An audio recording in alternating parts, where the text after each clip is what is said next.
우리는 살면서 해결하기 어려운 문제 앞에 설 때가 있습니다.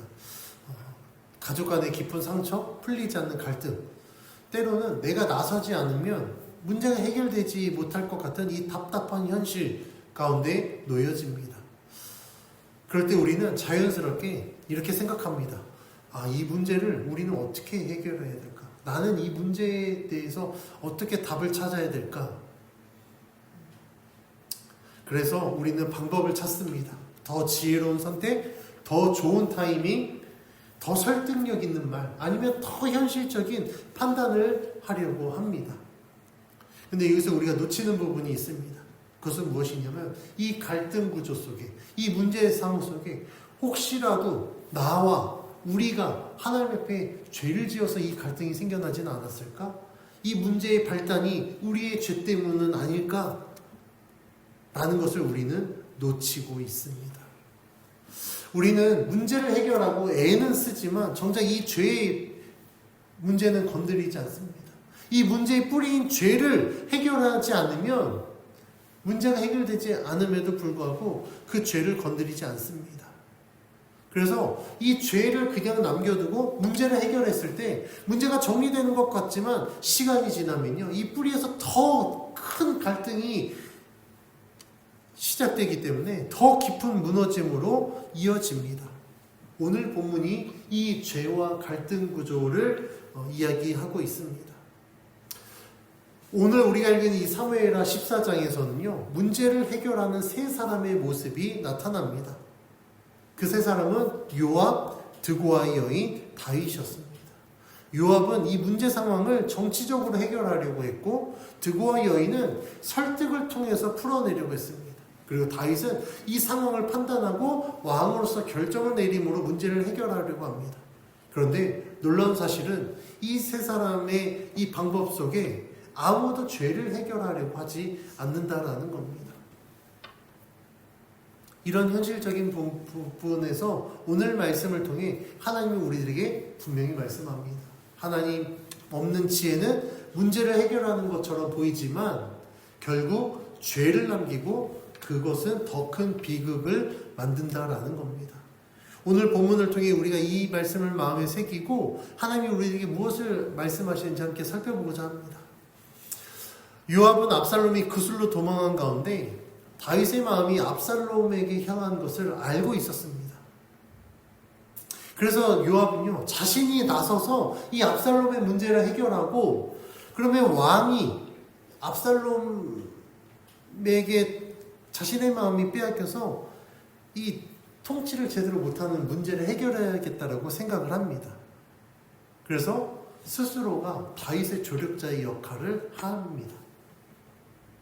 요압이 이렇게 나선 이유는요, 요압이 봤을 때 현재의 상황이 이스라엘의 정치적으로 매우 불안정한 상황이라고 판단했기 때문입니다. 정치적으로 불안하면 어떤 문제가 발생할까요? 그 정치적 불안을 틈타서 외세가 침략하게 됩니다. 그러면 요압이 판단했을 때, 우리 이스라엘 또 외세 침략이 있으면 우리 나라가 위태롭겠다라고 판단을 한 겁니다. 그래서 요압은 군사령관으로서 전쟁을 피하고 이 정치적 불안 요소를 해결하여서 안정감을 갖기를 원했습니다. 그래서 그가 선택한 방법은 압살롬을 향하는 이 다윗의 마음, 그것을 알고 다윗이 직접 해결하지 못하니 내가 나서서 그 문제를 해결해 줘야겠다라고 생각한 겁니다. 그런데 이 요압의 계획에 아주 치명적인 오류가 있습니다. 그것은 무엇이냐면 이 지금 문제의 본질을 회피한 채 상황에만 집중했다라는 거예요. 압살롬의 문제가 왜 생겼습니까? 다말을 육부인 암논을 자신의 방법으로 죽였잖아요. 그리고 무서우니까 그술로 도망한 겁니다. 그러면 이 문제를 해결하기 위해서 다윗 이 가문에 있었던 죄의 문제를 해결했었어야 돼요. 다말을 육부이게 했던 암논의 이 욕망의 죄, 그 복수심을 품고 암논을 죽인 이 압살롬의 분노의 복수의 죄, 이 모든 죄의 문제를 해결했었어야 됩니다. 그런데 요압은요, 그 문제를 해결하려고 생각하지 않았습니다. 그냥 표면적인 이 상황만 정리하려고 했던 거예요. 그는 이스라엘이라는 나라를 안정시키려고 했으나 그 나라 가운데 하나님의 공의를 세우려고 하지는 않았습니다. 압살롬이 암논을 죽인 것은요, 인간의 죄거든요. 그리고 잘못에 대한 심판은 인간이 아니라 하나님이 하신다라는 것을 우리는 기억해야 됩니다. 그런데 요압은요, 하나님께 답을 구하지 않았습니다. 하나님의 방법으로 해결하려고 하지도 않았습니다. 자신이 판단하고 자신이 정치적으로 이 문제를 해결하려고 합니다. 요압이 다윗을 위해 그래서 계획을 세우는데 그것은 한 여인을 통해 다윗에게 자신의 의도를 전달하는 겁니다. 그 내용이 오늘 보면 2절 3절에 기록되어 있는데 우리 같이 봉독해 봅니다. 시작. 드고아의 사람을 보내 거기서 지혜로운 여인 하나를 데려다가 그에게 이르되 청하건대 너는 상주가 된 것처럼 상복을 입고 기름을 바르지 말고 죽은 사람을 위하여 오래 슬퍼하는 여인같이 하고 왕께 들어가서 그에게 이러이러하게 말하라고 요압이 그의 입에 할 말을 넣어주니라. 아멘. 요압은 드고아의 사람을 보내요. 거기에 지혜로운 여인 하나를 데려다가 지령을 내립니다. 요압이 지혜로운 여인을 선택한 것은 구약의 전통을 따르는 것인데, 구약에서 지혜라는 히브리 호크마는요, 단순한 영리함이 아닙니다. 그것은 하나님의 창조 질서와 하나님의 뜻을 꿰뚫어보고 공동체를 바른 방향으로 이끄는 능력을 의미합니다. 그래서 지혜로운 여인은 단순한 배우가 아니라 공동체의 문제를 해결하는 중재자의 역할을 합니다. 요압은 이런 구약의 전통을 따라서 드고아의 지혜로운 여인을 선택합니다. 그 이유는 이 현재의 문제가 단순히 다윗 가족의 문제가 아니라 다윗 가문만의 문제가 아니라 이것이 이스라엘 국가 공동체의 전체의 질서와 회복이 걸린 문제라고 인식했기 때문입니다. 그래서 그는 지혜로운 여인을 통해서 지혜로운 방법으로 문제를 해결하기 위해 계획을 세운 겁니다. 그래서 그 여인에게 다윗에게 어떻게 말해야 될지 그 말을 그 입에 넣어줍니다. 지금 이 본문이 이야기하고 있는 이 모든 상황에서 본문은 이 모든 일을 요압이 설계하고 진행한 장본인이다라는 단서를 지금 제공해주고 있습니다. 요압의 지령을 받은 드고아 여인은요, 다윗에게 가서 자신의 상황을 이야기합니다. 나단이 다윗이 밧세바를 취했을 때 비유로 이야기한 것처럼 드고아의 이 지혜로운 여인도 다윗에게 가서 비유로 자신의 상황을 설명합니다. 나단이나 드고아 여인 둘 다 지혜로운 비유로 말하지만 큰 차이점이 있습니다. 나단 선지자는요, 하나님께서 다윗의 죄를 깨닫기 위해서 하나님이 보내신 사람이에요. 그러니까 하나님의 말씀을 비유로 설명했지만 드고아는 누가 보냈습니까? 요압이 보냈어요. 그러니까 드고아 여인의 이 비유 안에는 하나님의 뜻이 없습니다. 이게 가장 큰 차이점이에요. 드고아 여인이요, 다윗에게 가서 얼굴을 땅에 대고 엎드립니다.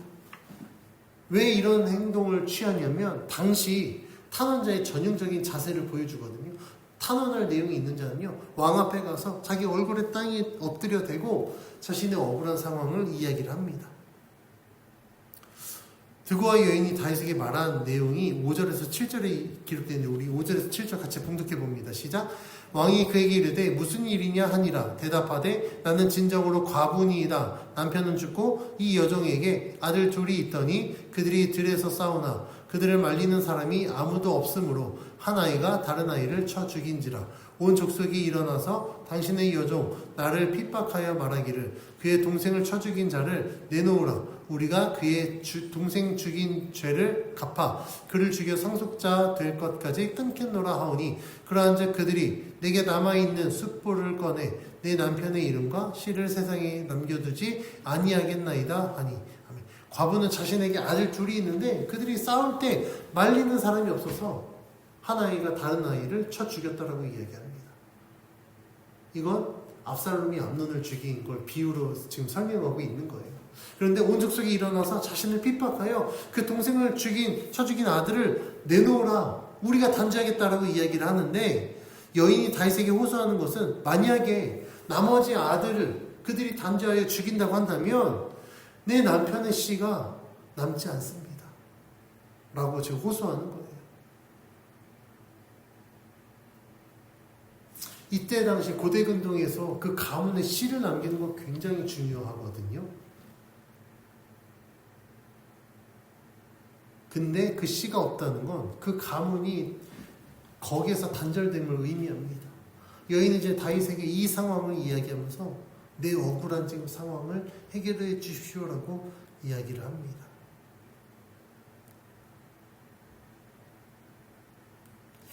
이 비유로 설명하는 가운데 이 비유와 실제 압살롬이 암논을 죽인 사건은 분명한 차이점이 있습니다. 왜냐하면 여인의 비유에서 죽인 형제들 간에 동생을 죽인 건 우발적 사고예요. 그런데 압살롬이 암논을 죽인 건 우발적이지 않았습니다. 우리가 지지난주 본문 살펴본 것처럼 어떻게 됐죠? 2년이라는 시간 동안 계획했어요. 철저하게 계획했습니다. 하지만 여인은요, 자신이 처한 이 현실에 대해서 이야기해요. 나는 과부고 남편이 없고 형이 동생을 죽였는데 만약에 성읍 사람들이 이야기하는 것처럼 내 아들을 그들에게 내놓아 줘버리면 그들이 그의 죄를 단죄하여 죽일 것입니다. 그런 내 남편의 씨는 말라버립니다. 그러니 왕이시오, 공의로 내 상황을 돌아보아 주십시오 이야기하는 겁니다. 이 여인의 호소에는요, 다윗이 왕으로서 정말 공정하게 이 문제를 해결하기보다 자신의 이 어쩔 수 없는 상황을 읍수하여서 왕으로 동정심을 발휘하여 자신에게 자비를 베풀도록 유도하고 있는 겁니다. 이 여인의 이야기를 들은 다윗이요, 여인을 위하여 명령을 내리겠다고 선포합니다. 근데 여인이요, 다윗의 명령을 그대로 받지 않아요. 왜냐하면 9절에 이렇게 기록합니다. 같이 읽습니다. 시작. 드고와 여인이 왕께 아뢰되 내 주 왕이여, 그 죄는 나와 내 아버지의 집으로 돌릴 것이니 왕과 왕위는 허물이 없으리이다. 여인은 다윗 왕이 자신의 아들을 살리기 위해 명령을 내릴 경우 살인자를 보호하게 되는데, 이것은 왕의 공의를 무너뜨리고 결국 왕의 통치 행위에 대한 정당성에 대해 문제를 일으킬 수 있다는 것을 알고 있었습니다. 그래서 다윗이 명령을 내릴 때 그 판결로 인하여 발생하는 어떤 법적 도덕적 책임, 그것은 왕에게 있는 것이 아니라 나와 내 아버지 집에 있다라고 이야기를 합니다. 그 모든 책임 우리가 감수하겠습니다 라고 이야기를 하는 거예요. 드고와 여인이 이렇게 말한 이유는요, 다윗이 이 공의적 부담을 덜어내고 아들을 살리는 결정을 보다 쉽게 내릴 수 있게 하기 위함입니다. 드고와 여인의 요구대로 한다면 다윗에게는 이 법적인, 도덕적인 이런 책임에서 자유롭기 때문에 부담 없이 자비를 선택할 수 있는 어떤 심리적 환경이 조성되게 됩니다. 그런데 여기서 우리가 생각해야 될 문제가 있습니다. 과연 사람이 다른 사람의 죄를 대신 질 수 있을까요? 불가능합니다. 왜냐하면 내가 내 죄값도 제대로 치를 수 없거든요. 근데 내가 남의 죄를 대신 치를 수 있다? 불가능한 일입니다. 만약에 드고와 여인이 말한 것처럼 왕이 그 모든 책임을 나와 내 아버지가 지겠습니다라고 이야기한들 진짜 그 책임이 그럼 그들에게 주어지느냐? 그렇지 않아요. 그 행위를 한 그 당사자가 책임을 져야만 문제는 해결됩니다.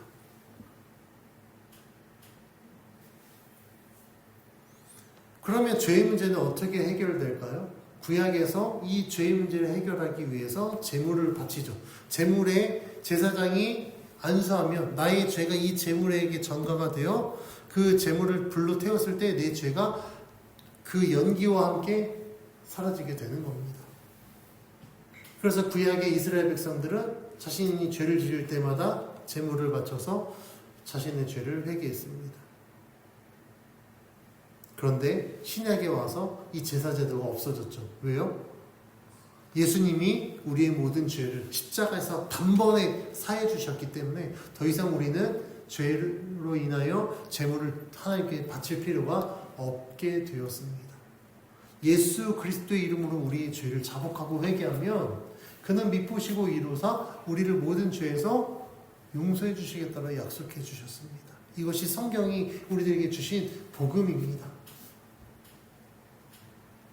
그래서 예수님 외에는 그 누구도 다른 사람의 죄를 대신할 수 없습니다. 이 예수님의 십자가의 대속의 사건을 통해서 성경이 우리들에게 말하고 있는 건 죄의 문제는 오직 하나님만이 해결할 수 있다. 그래서 예수 그리스도만이 우리의 모든 죄를 대속할 수 있다. 예수님 외에 그 누구도 남의 죄를 대속할 수 없다라고 말씀하고 있습니다. 왜냐하면 죄인이 죄인을 대속할 수 없거든요. 예수님은 죄가 없고 흠이 없으신 분이셨기 때문에 우리의 죄를 대속하실 수 있었습니다. 그런데 죄가 있는 자는요, 다른 사람의 죄를 대속할 수 없어요. 만약에 죄인이 남의 죄를 대속한다, 이건 장님이 장님을 인도하는 것과 같은 원리입니다.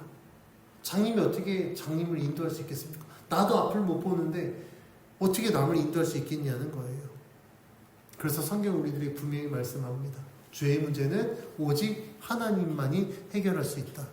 다시 오늘 본문으로 돌아와서 여인의 말을 들은 다윗은요, 누구든지 여인에게 말하는 자를 데리고 오면 다시는 건드리지도 못하게 하겠다라고 약속합니다.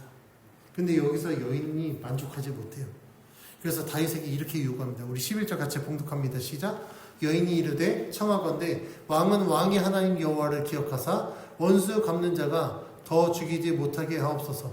내 아들을 죽일까 두렵나이다 하니 왕이 이르되 여호와께서 살아계심을 두고 맹세하노니 내 아들의 머리카락 하나도 땅에 떨어지지 아니하리라 하니라. 여인은 다윗에게 왕의 하나님 여호와를 기억하여 원수 갚는 자가 더 죽이지 못하게 해달라고 요구합니다.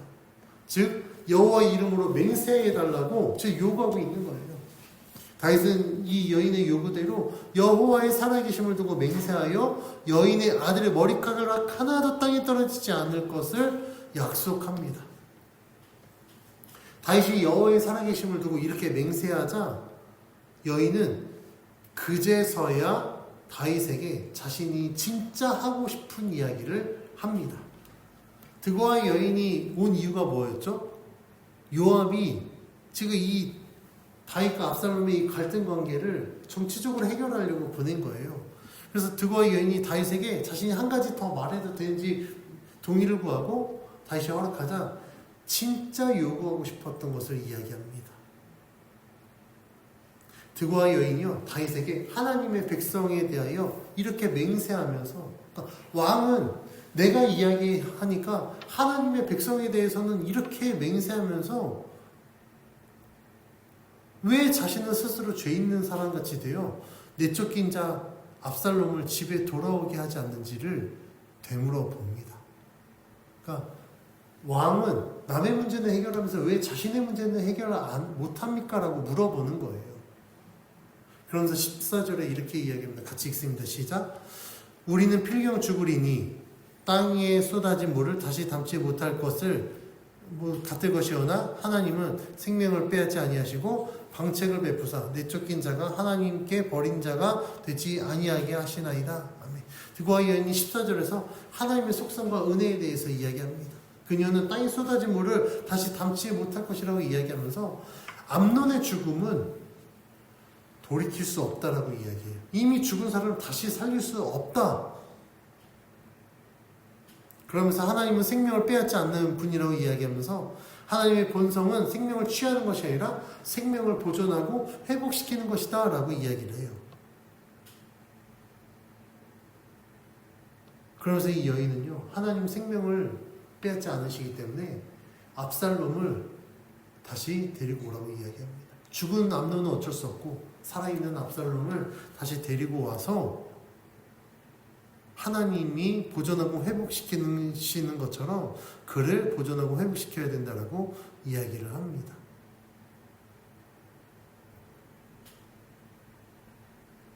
그러니까 여인은요, 다윗에게 압살롬을 데리고 오는 것, 그것이 하나님의 은혜고 하나님의 보호다라고 이야기를 하는 겁니다.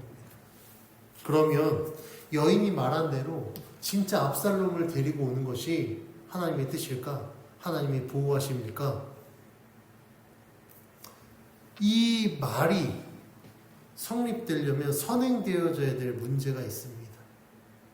그것은 압살롬이 자신이 행한 행위에 대해서 하나님 앞에 철저히 회개해야 돼요. 압살롬이 만약에 회개했다면 이 여인의 말이 맞습니다. 근데 지금 상황은요, 압살롬이 자신의 죄를 회개하지 않은 상황입니다. 그런데 그 회개하지 않은 죄인을 다시 데리고 오는 것이 하나님의 뜻이다? 아니요.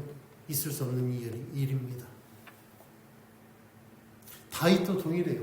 다윗이 왕으로서, 아버지로서 지금 이 암논의 상황, 압살롬의 죄, 이 모든 것들을 자신이 통제하지 못한 것에 대한 철저한 반성과 회개가 있어야 됩니다. 근데 다윗 역시 하나님 앞에 자신의 부족함과 연약함에 대해서 회개하지 않았습니다. 회개 없이 하나님의 은혜를 구한다. 이건 있을 수 없는 일이에요. 회개하지 않는 자에게 하나님은 은혜를 베푸실 수 없습니다. 왜냐하면 하나님은 거룩하신 하나님이시기 때문이에요. 거룩하신 하나님이 죄가 가득한 우리와 함께 하실 수 있다? 이건 불가능한 일입니다. 근데 이 드고아의 여인에게는 이 죄의 문제의 해결이라는 핵심적인 요소는 쏙 빠진 채 나머지로 지금 하나님의 은혜 보호하심, 그것이 하나님의 뜻이다라고 이야기를 하고 있는 겁니다. 이 여인의 이야기를 들은 다윗이요, 이상한 낌새를 차려요. 모든 정을 알게 됩니다. 그래서 여인에게 물어봐요. 혹시 너 요압과 함께 했느냐? 드고아의 여인은요, 숨기지 않고 그대로 이야기합니다. 요압이 자신에게 명령했고 그가 이 모든 말을 자신의 입에 넣어주어서 내가 오늘 왕을 찾아와서 이렇게 이야기를 하고 있는 겁니다 라고 이야기를 합니다. 그때 다윗이 이렇게 고백합니다. 20절 말씀 같이 읽습니다. 시작. 이는 왕의 종 요압이 이 일의 형편을 바꾸려 하여 이렇게 함이니이다. 내 주 왕의 지혜는 하나님의 사자 지혜와 같아서 땅에 있는 일을 다 아시나이다 하니라. 드고아의 여인은요, 다윗의 지혜를 칭송합니다. 그러면서 하나님의 사자의 지혜와 같다라고 이야기해요. 다시 말하면 다윗이 말하고 다윗이 행하는 모든 것들이 하나님의 사자와 같은 행위이기 때문에 왕이시여 주저하지 말고 행하시옵소서라고 이야기를 하는 거예요. 드고아의 여인은요, 17절에서도 다윗에게 이렇게 이야기합니다. 하나님의 사자같이 선과 악을 분간하신다라고 이야기를 해요. 이러한 여인의 고백을 통해서 다윗에게 실제로 주어진 은혜와 사명을 반영하고 있습니다. 다윗은요, 하나님의 사자와 같이 선과 악을 분간하는 왕이었습니다. 그는 하나님의 지혜로 하나님이 말씀하신 걸 선포하는 왕이었습니다. 그런데 우리가 본문을 통해 쭉 살펴본 다윗의 모습에서는요, 하나님의 모습이 보이지 않아요. 하나님의 지혜가 사라졌습니다. 하나님의 공의를 실천하지도 못합니다. 그저 아들을 감싸고 아들을 사랑하는 마음 때문에 그들의 죄를 단죄하지 못하는 너무나도 무기력한 모습을 보여줍니다. 그러니까 오히려 성경 드고아 여인의 말에서 역설적으로 그렇게 해야 되는 왕임에도 불구하고 다윗에게는 그런 모습이 보이지 않는다라고 성경이 말씀하고 있는 겁니다. 다윗에게는 지혜가 보이지 않았어요. 왜냐하면 지금 다윗은요, 누구의 말을 듣고 있습니까? 하나님의 말이 아니라 드고아 여인의 말을 듣습니다. 그 여인의 말은 누가 넣어준 겁니까? 하나님이 아니라 요압이 넣어준 겁니다. 그러니까 이 모든 상황 가운데 하나님은 존재하지 않아요. 요압의 정치적인 판단, 드고와 여인의 어떤 자신의 지혜로 왕을 설득하는 이 설득력, 하나님의 뜻보다 이 모든 상황에 대한 이야기를 듣고 자신의 판단으로 결단하는 다윗의 결단력만 남아 있습니다.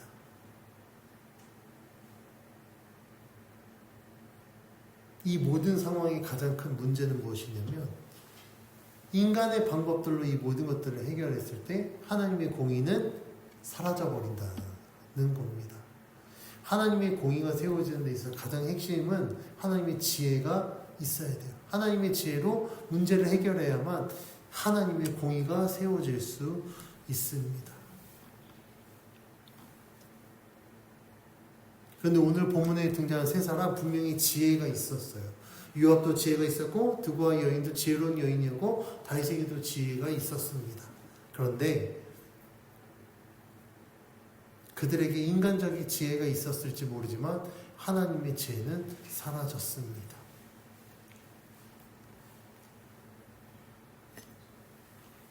오늘 본문에서 이 세 사람이 왜 이렇게까지 했느냐? 그들은요, 문제를 해결하기 위해서 이렇게 나섰던 거예요.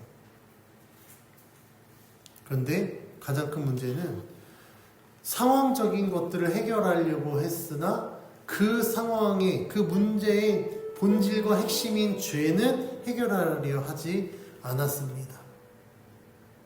그렇다 보니 상황은 정리될지 몰라도 그 가운데 하나님의 공의는 세워지지 않았습니다. 자신들의 판단으로 결정을 내렸지만 그 가운데 하나님의 뜻은 보이지 않았습니다. 그래서 결국 이 사건은요, 해결된 것이 아니라 오히려 더 큰 비극을 가져오는 계기가 됩니다. 그 더 큰 비극은 우리가 앞으로 살펴볼 압살롬의 반역이거든요.